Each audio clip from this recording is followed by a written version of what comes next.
Hello! Ngasidi nahanggay ka manadaba content na maucharake for my skin and hair treatment at Sappho. Hoy. Oh, cha. Nang nabhazani habado tawro. Yeah. At least nang mohang computer ka. Chume yang pay concern why no video, but this is a very good one. I'm not blind. I know you are a very experienced person. Kapado do salon de halaga. Why na gani? Consent low do eh. Hapsan ba su yada na cha? Hang gado ba ne? Service tawin ka da hang mo. Yada bo bo to. Mane si hangi si kangi da na mo gi salon si da this is important way. This is something which I really like about this place already.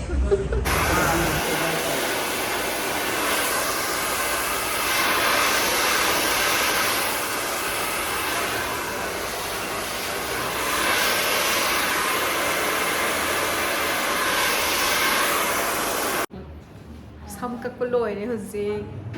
So, sai sam do. Kino ma yen kilo chama thong ba ki thao mai te. No ngarang do sam do ha na da tha phadri da sangaga lakpa matamda adugi loirakpagi maintenance coloring tawbagi oiling gumba sango kholo hado aina follow ta hodabagi samdo ngarang din napsangraba do thanks you am thangraba ado ngasidi mogi Sappho gi Alex na phazana tawbire Alex amadi ke heba mase nirmala na yam phazana sembi gre ado noi ma na chahi hangakpado yam hanga chahi ekta hangye te hango salon se kaidano yam na ha oi tho ali se kaidano do hango ba chahi hangakano kem kana roi ba noi su phazaroi ba chahi do hairaga aduduna ne si mafam sida la aga noi dum haircut se tobiyo ado aigi video yeng badagi khangaga lakpane he do dum hayo aduduna dum discount pizarakani natra adumain tawro aduga lao Jennifer hango aduga unisex oe ado aina ngasai hair gi aduga facial tawbagi manung su utkhredana ko so you get your privacy ne aduduna dum lao so I'm really happy with the result aigi hair so aduga aigi face so loire yam nuaire aduga ngasai gi khogi facial gi maram da natraga about the salon ai magi sigi founder khogi Jennifer Wang came the inquire tawge baka aduga ai gi ziki sida lere nirmalana ai gi samse mana blow dry tawbi bane face so man to be and then now I'm moving to where's Alex Mangre sida iskon lay mamang da ko aduga kogi kesampat tagi hauraga sigi kogi tidim road chatpa sida ne lay se yam laire aduga even parking space so lay banina convenient oye aduga sigi kogi sangai bro keno sitera naram thong noi thodok pasu yare ai naram thong lagi ni ko aduna ai gi su yam live yam na dum nak na yore ma pham se thank you mai than dire maning dagi makoi staff sida lay re ko makoi magi young staff ngakane sumaina Manipur da tawraga kogi mapan lamgi same quality da service mine provide to basta igi damakadi I'm really happy to see this is a good improvement and I will show you Alex is from Ukru Alex na igi samse kakpi bane Alex kam kuirage sida tawba hane pan suri ba hana karai da tawrake Hana Mumbai Tawreba ko. I really like your hair, like the way you did, and thank you very much for big complimentary. and hope to see you soon again. Right. Ma'am Jennifer Wang came. I know Zixi Sam and everything. She's the founder of Sappho. Sappho, yeah. Ngasai ay nahaibado like details that ut kidje ko. Ado ako'y missing se. Ako'y means like ako'y nalariba mapam se yam na di pay ba ko asangba. Mana degi even nungsit sisu yam seng mapan lam ga yengna ba matam dali aduga ai su si the difference e ada layer kan da mapan thok ta bagi mai du dum clean up taw da su yai hai bi one e do si dai sa hapta ma le ba matam da khang ye ba ka mai se mai na kan yaw e ba da mai tar su cleanser tor su dum ipun thang le ba ta to ba degi sam ga se kok tummaga su yam thu no hekta uphun chasan ba gari macha da tong draga su hai tare dum kitang asai buk chat da hekta tawe ba pores 的 ꯐꯨꯟꯖꯟꯕ pores 的 ꯐꯨꯟꯖꯟꯕ ꯈꯣꯠꯄꯁꯦ ꯑꯗꯣ ꯁꯤꯁꯤꯒꯤꯅꯦ ꯑꯩꯈꯣꯏꯒꯤ ꯅꯨꯄꯤ ꯑꯣꯏꯔꯣ ꯅꯨꯄꯥ ꯑꯣꯏꯔꯣ ꯅꯠꯇ꯭ꯔꯥ ꯅꯨꯄꯤꯁꯤꯗꯤ makeup ꯍꯣꯏ extra ꯊꯥꯖꯕꯩ ꯋꯥꯅꯤ ꯕꯠ ꯃꯅꯨꯡꯗꯒꯤ ꯁ꯭ꯀꯤꯟ ꯀꯦꯌꯔ ꯇꯧꯕ ꯅꯠꯇ꯭ꯔꯒ ꯆꯤꯟꯖꯥꯛ ꯆꯥꯔꯒ ꯁ꯭ꯀꯤꯟ ꯒ꯭ꯂꯣ ꯂꯩꯍꯟꯕ ꯍꯥꯏꯁꯤꯗꯤ ꯁꯤꯗꯤ ꯕꯦꯁꯤꯛꯅꯦꯀꯣ ꯁꯤꯒꯤ ꯀꯦꯌꯔꯁꯤꯗꯤ ꯇꯧꯒꯗꯧꯅꯦ ꯑꯩꯈꯣꯏꯒꯤ ꯄꯔꯁꯣꯅꯦꯜ ꯍꯥꯏꯖꯤꯟꯗ ꯌꯥꯎꯒꯗꯧꯅꯦ ꯑꯗꯣ ꯑꯩꯈꯣꯏꯒꯤ ꯐꯦꯁꯤꯌꯦꯜ ꯇꯧꯕꯒꯤ ꯃꯥꯒꯤ ꯕꯦꯅꯤꯐꯤꯠꯁ ꯍꯥꯏꯇꯥꯔꯦꯀꯣ ꯅꯨꯄꯥꯅ ꯀꯩꯒꯤꯗꯃꯛꯇ ꯇꯧꯗꯣꯏꯅꯣ ꯅꯠꯇ꯭ꯔꯒ ꯅꯨꯄꯤꯁꯤꯡꯁꯤꯅ ꯔꯦꯒꯨꯂꯔ ꯑꯣꯏꯅ ꯀꯩꯒꯤ ꯇꯧꯗꯣꯏꯅꯣ ꯍꯥꯏꯕꯗꯣ ꯍꯥꯏꯐꯦꯠꯇꯪ ꯍꯥꯏꯕꯤꯌꯨꯅꯦ ꯃꯣꯏꯁꯤꯡꯗ ꯈꯤꯇꯪ ꯀꯩꯅꯣ ꯇꯧꯕ ꯈꯪꯅꯕꯀꯣ ꯑꯗꯩ ꯇꯧꯔꯝꯗꯕ ꯂꯩꯔꯒꯁꯨ ꯑꯁ ꯃꯤꯅꯗꯤ ꯃꯦꯀꯞꯅꯦꯅ ꯈꯜꯂꯦꯕ ꯑꯩꯈꯣꯏꯒꯤ ꯐꯦꯁꯤꯌꯦꯜ ꯀ꯭ꯂꯤꯟ ꯑꯞ ꯇꯧꯕꯒꯁꯦ ꯍꯥꯏꯗꯤ ꯉꯧꯊꯣꯛꯅꯕ ꯀꯥꯏꯅ ꯐꯖꯊꯣꯛꯅꯕ ꯅꯠꯇꯦꯕ ꯖꯁ ꯀ꯭ꯂꯤꯟ ꯑꯞꯁꯦ ꯏꯠꯁ ꯚꯦꯔꯤ ꯏꯝꯄꯣꯔꯇꯦꯟ ꯑꯩꯒꯤꯗꯃꯛꯇꯗꯤ ꯕꯦꯁꯤꯛ ꯒ꯭ꯔꯨꯃꯤꯡꯅꯦ ꯑꯩꯈꯣꯏꯅ ꯍꯦꯛ ꯌꯦꯡꯕ ꯃꯇꯝꯗ ꯃꯤ ꯈꯨꯗꯤꯡꯃꯛꯁꯦ ꯅꯍꯥ ꯑꯣꯏꯔ ꯑꯗꯨꯝ ꯂꯩꯅꯤꯡꯗ꯭ꯔꯥ ꯅꯍꯥ ꯑꯣꯏꯔ ꯂꯩ ꯅꯍꯥ ꯌꯥꯝ ꯑꯣꯏꯊꯣꯛꯑꯝꯃꯦ ꯑꯩꯒꯤ ꯂꯣꯡꯒꯥꯒꯤ ꯃꯤꯁꯤꯡꯅ ꯑꯍꯟ ꯑꯣꯏꯁꯜꯂꯦ ꯑꯩꯅ ꯅꯍꯥ ꯑꯣꯏꯊꯣꯛꯑꯦ ꯑꯣꯔ ꯑꯦꯅꯤꯊꯤꯡ ꯚꯥꯏꯁ ꯚꯔꯁꯥ ꯑꯣꯏꯕ ꯌꯥꯏꯀꯣ ꯁꯤꯁꯦ ꯅꯍꯥ ꯑꯣꯏꯁꯟꯕ ꯑꯍꯟ ꯑꯣꯏꯁꯟꯕꯁꯦ ꯅꯦꯆꯔꯦꯂꯤꯗꯤ ꯂꯥꯛꯄꯅ ꯅꯦꯆꯔꯦꯂꯤ ꯍꯟꯅꯨꯔꯛꯏꯗꯣ ꯑꯩꯈꯣꯏꯅ ꯀꯦꯌꯔ ꯂꯧꯔꯀꯥꯟꯗ ꯌꯨꯊꯐꯨꯜ ꯑꯣꯏꯅ ꯂꯩ ꯉꯝꯗꯣꯏꯅꯦꯕ ꯊꯦꯡꯊꯍꯟꯕ ꯍꯥꯏꯇꯥꯔꯦ ꯍꯣꯏ ꯊꯦꯡꯊꯍꯟꯕ ꯑꯗꯨꯅꯦ ꯑꯗꯒꯤꯗꯤ ꯀꯦꯌꯔ ꯂꯧꯗ꯭ꯔꯗꯤ ꯅꯨꯡꯁꯥꯁꯤꯅ ꯑꯩꯈꯣꯏ ꯈꯨꯏꯖꯟꯕꯁꯦ ꯌꯥꯝ ꯊꯨꯍꯜꯂꯦ ꯑꯗꯣ ꯀꯦꯌꯔ ꯂꯧꯗ꯭ꯔꯗꯤ ꯑꯗꯨꯝ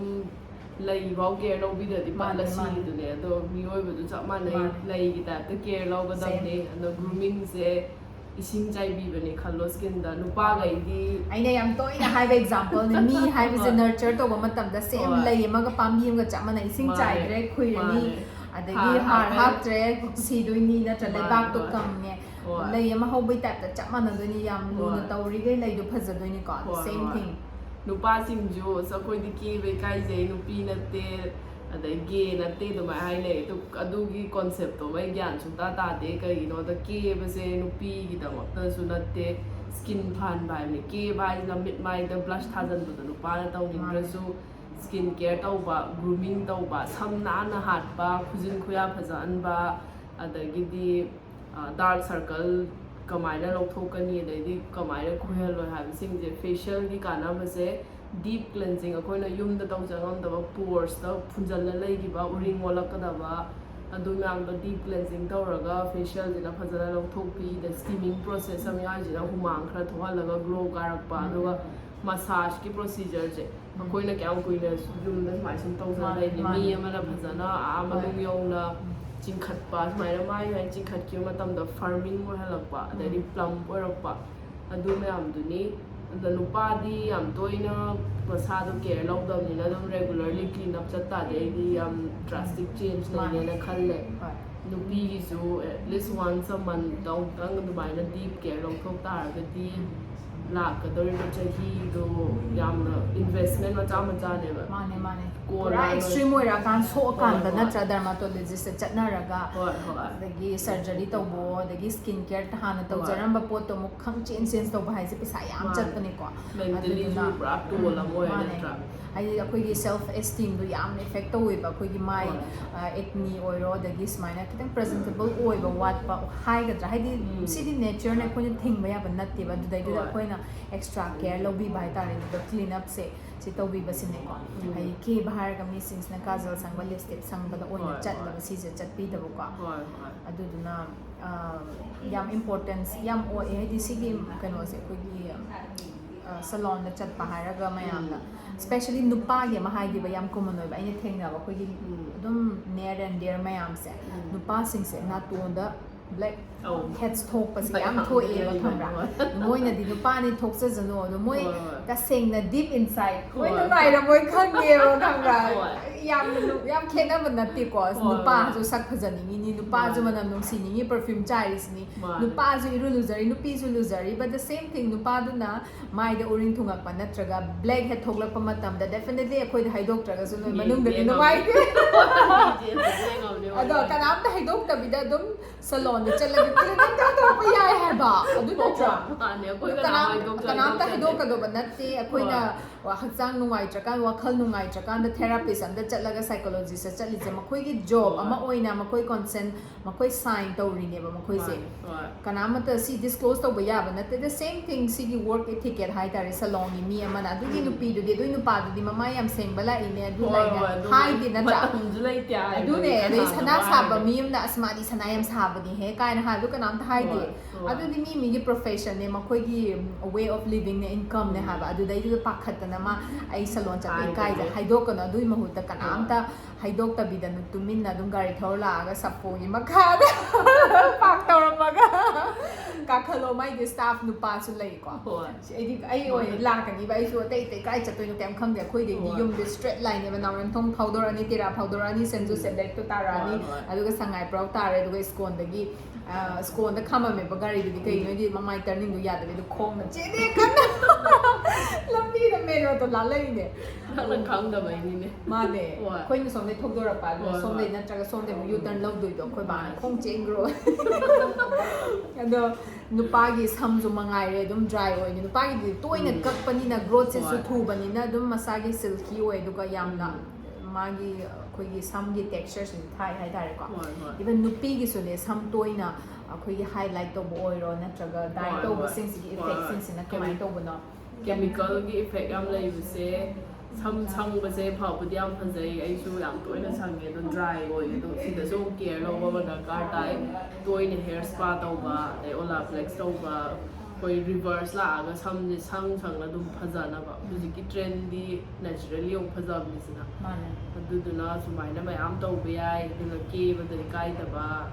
ꯑꯗꯨꯒ ꯏꯁꯥ well groom ꯇꯧꯖꯕꯁꯦ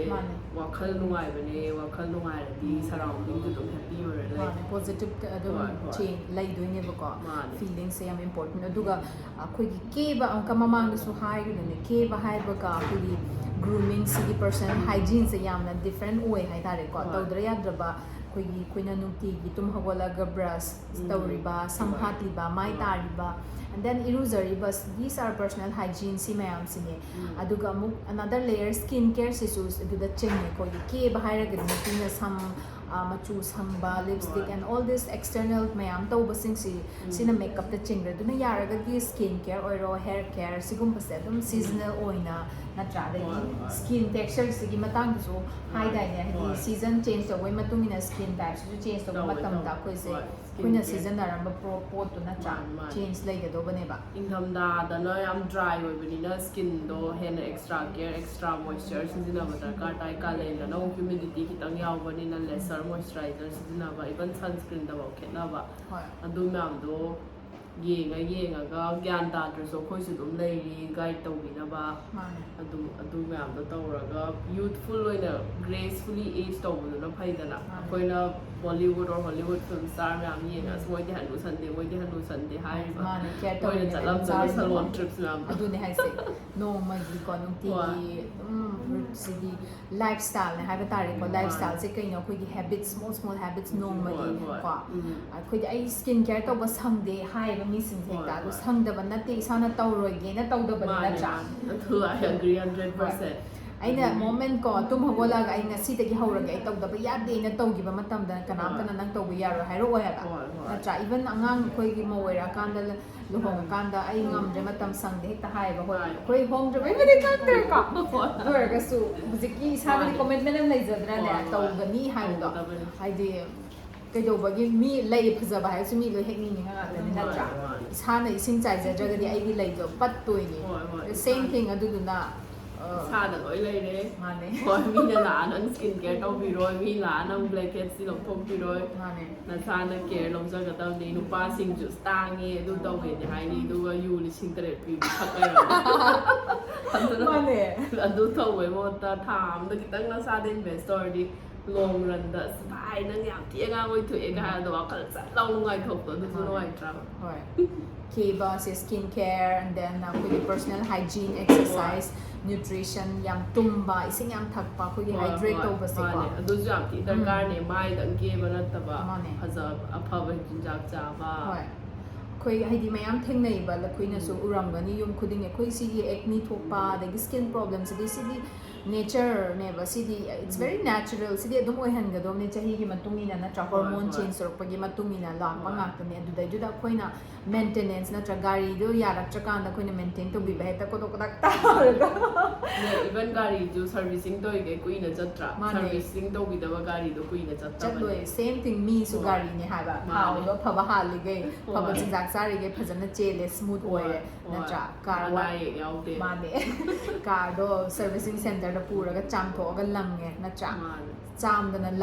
langda bida uphun mamna sum thaujala leiragadi natra adu same gari amane he khanbiyo changse lei pambi ama ko di gari ama sisine ko aina dum ai di nutrition coaching da aina ngang sing da hai da si sakumbra gari thau han bagi matu nang gari do thau over oina hala di pokai re which means nang ha yamna nang ni lei ba chang gi hendom na chatho adi nang noi re adu du na nang thau ga dori ba nang hing ga dori ba nang na nongma gi activities involved dori ba adu gi matu na calories se chabi ba sisine ba ko so the same thing car gi do maina leirong gi do maina koi se skin care to bi ba da gi salon da regularly chat bi ba ai paisa leite hai da ta laga legadobne karamtana pirakadobna natiba ngamnabasu adugi maintain to ngamnabasu thabaksu su tare nacha di ngamdre su de have nacha makeup to the secondary it's a secondary ai skin na nalaga di yam kedre su kaisum ta kai da have tare ai di dum hai ai ju skin care da na henna pam sai ba khamra makeup si di lipstick ama taiba matam da skin na nalaga di phajaba po ne ba skin nan dress sakthi habadi natti ko but there are so many things that you can prevent there are so many things that you can do it to protect your skin ang laseramba sage texture man sa kuna regularly clean up to biraga do kuigi Jennifer Wong came a very well experienced Sakogi founder sila laaga mangoda dum consultant tawrasu dum tawra cha la tawo dum ai dum nei khangdrasu ko Instagram di phone number lai la ko pratar so la aga service to over de haiba leite khangdab do hango dum tanaraga guide to bige ado good lifestyle hingu de paisa am jangwe da ka ta de ke so the good lifestyle hingba adu kamaina guide to bige consult to bige ha de dum tong sage yam nungai train o se du la o koi thoro mayam adum asai di toina di dum nam bol bra chaba na cha picnic chatpa ya school ke sampa singzamai dum power loi chatlam gani yam la pa na te so just pass by ma aduga skin care product even Korean gi products mayam ui ko sida so kai service no hair the skin adagi what else retail retail the now pot chai yon ba skin care pot chai makeup tiu jigam thamde no mostly skin care and hair care to focus on lao sida yam nungai mayam aduga don't forget ai ming pallo ai video yeng badagi lak pani hai ba do hai ko discount pi dia yam nungai si noina sila hangai uramoi sigumba video se ai promotional shoot kumba do tau da bane but it's something genuine ai gi site again na promote to zaning ba or plus appreciate to bo ina ina si video se same bane koi plan tawraga kholaga same ban natte ko so akhoi ma sen somaina entrepreneurs singse koi promote tawgado bane appreciate tawgado bane akhoi ma sen tawna jodi akhoi gi lamse di pick pani na akhoi gi paisa se circulate tawraga survive tawdoine ba natraga di mapanam da chalaga if I do I gi ngasi hair or anything whatever tawba matam da mi atopa chatpa matam da mi pisa bai do already pairaga lere ba ngak ne akhoi gi di cham na sidai sida akhoi na khoi gi mi da tawzari ba sigi circulation se si se dum akhoi taw hingba ngam na ba hai tare ko adu kai gum pam da ba lere ga sukari da makta pam jino na cha feedback is very important review to bi ga do bane nang se phajadi phajai hai adina ngasagi mapu sisu mana phajade harpa matam da salon gi mi sisu saubam thokte aduga nang na pamdraga su pamde dum haibiyo adugi mo negativity spread it out bane but I think this place is quite decent and I'm happy so far thank you so much welcome moi criticism dona koi jo kano improvement lai doine you're most welcome to say if you don't like it personal life da sune mina criticize tawre mina sidare haina koi down oi do banatte that's the encouragement you have to nangi aduda improvement areas so focus tawga chumira la lira habdana isana bude analyze tawzabiyo aduga try to improve if somebody give you any feedback na trasis and that's all I can say bye bye zik yum yore ko salon da sapo de halak pane ꯑꯗꯣ ꯑꯩꯗꯤ ꯌꯨꯝꯗ ꯊꯣꯛꯂꯛꯄꯗ ꯅꯠꯇ꯭ꯔꯒ ꯌꯨꯝ ꯂꯩꯔꯤꯉꯩ ꯃꯇꯝꯗ ꯑꯩꯁꯦ ꯃꯤ ꯍꯧꯕ ꯍꯥꯏꯕꯁꯦ ꯑꯩꯉꯣꯟꯗ ꯑꯗꯨꯒꯤ ꯌꯥꯎꯗꯕ ꯌꯥꯝ ꯇꯟꯕ ꯃꯤ ꯍꯧꯕꯁꯦ ꯑꯗꯨꯒ ꯃꯤ ꯉꯥꯏꯕ ꯑꯗꯣ ꯑꯩꯅꯁꯨ ꯉꯥꯏꯍꯟꯗꯦ ꯑꯗꯨꯗꯨꯅ ꯑꯩ ꯏꯁꯥꯅ ꯑꯗꯨꯝ ꯇꯦꯛꯁꯤ ꯀꯧꯔ ꯆꯠꯂꯤ ꯃꯅꯤꯄꯨꯔꯒꯤ ꯇꯦꯛꯁꯤ ꯁꯔꯚꯤꯁ ꯀꯣ ꯑꯗꯣ ꯑꯩꯈꯣꯏꯒꯤ ꯁꯦ ꯏꯌꯥꯝꯕ ꯍꯥꯏꯗꯣꯏꯔꯥ ꯏꯅꯥꯎ ꯍꯥꯏꯗꯣꯏꯔꯥ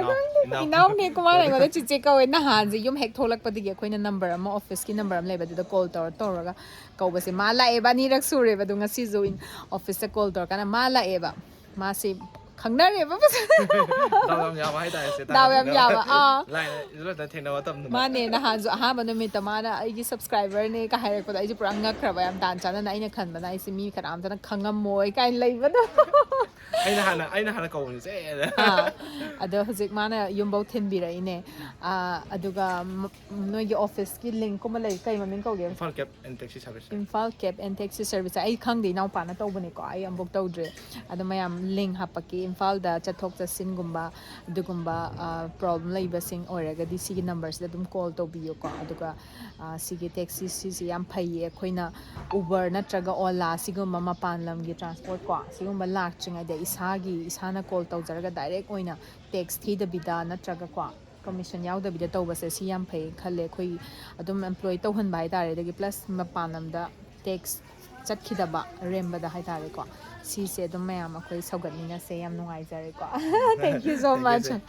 ꯍꯣꯏ ꯑꯩꯈꯣꯏ ꯌꯨꯝ ꯌꯧꯔꯦ ꯁꯤꯗꯅꯦ ꯑꯩꯈꯣꯏ ꯌꯨꯝꯁꯦ ꯍꯦꯛ ꯊꯪꯅꯕ ꯁꯤꯗ